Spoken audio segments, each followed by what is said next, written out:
It's me, Dr. Peterson. I was just wondering Denise, how many times do I have to tell you? Don't interrupt me in the middle of an important business meeting. I didn't realize you were in the middle of an important meeting. I thought you were just throwing the ball up against the wall. Well, the point is that I could have been in an important business meeting, Denise. What did you want? I was wondering if you wanted me to get you something for lunch before your next appointment. Okay, as long as it's not a sandwich. You got me 10 sandwiches the past couple days. What about tacos? Look, Denise, I don't have time to sit here and talk to you about all the different things I could eat for lunch. Just give me whatever so I can get to my next important business meeting. But you were the one who Get said— out of here, Denise! Denise, crazy.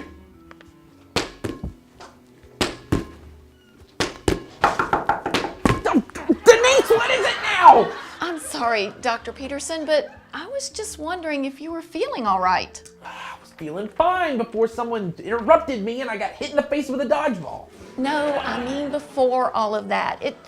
You just seem really cranky lately.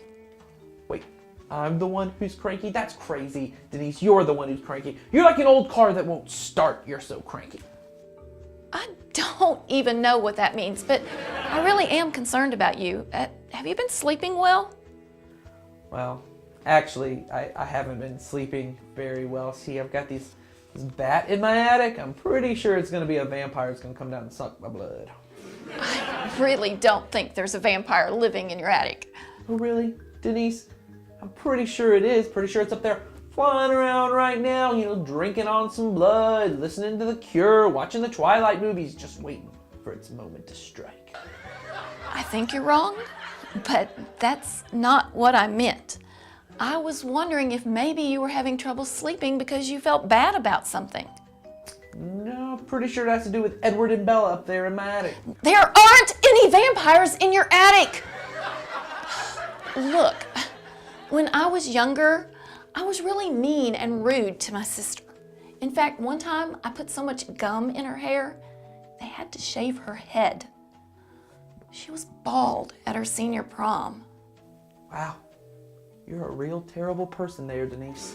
I know, and I felt that way for a really long time. And when I grew up, I had a really hard time relating to my sister because I was so sensitive around her. I'd start arguments with her and I didn't know why. Maybe it's because you put gum in her hair and she was bald forever. She wasn't bald forever, but I did feel bad about what I had done. I just didn't realize that that was the problem. When I finally realized that it was my guilt that was causing the problem, well, I apologized to her and then we were able to start getting along again. It's a real great story about how much of a horrible person you are, Denise, so I think I'm ready for my tacos now. No, I told you that story because, well, I was wondering if maybe you were feeling the same way. I didn't put any gum in your sister's hair.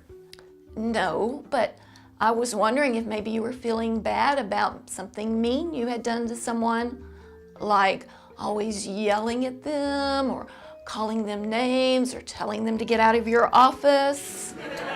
Nope, that doesn't sound right, so why don't you go get me some tacos and get out of my office, Denise! Fine. If you won't admit it, then there's nothing else I can do.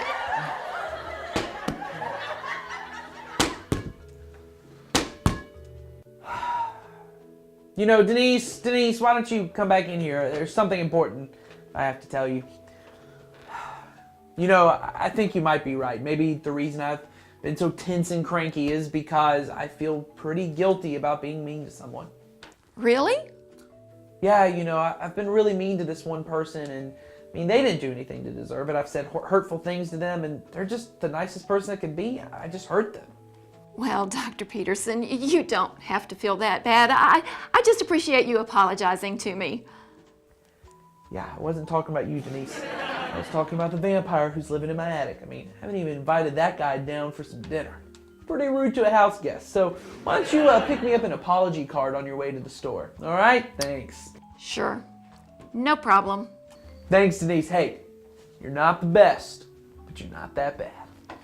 Well, at least it's a start.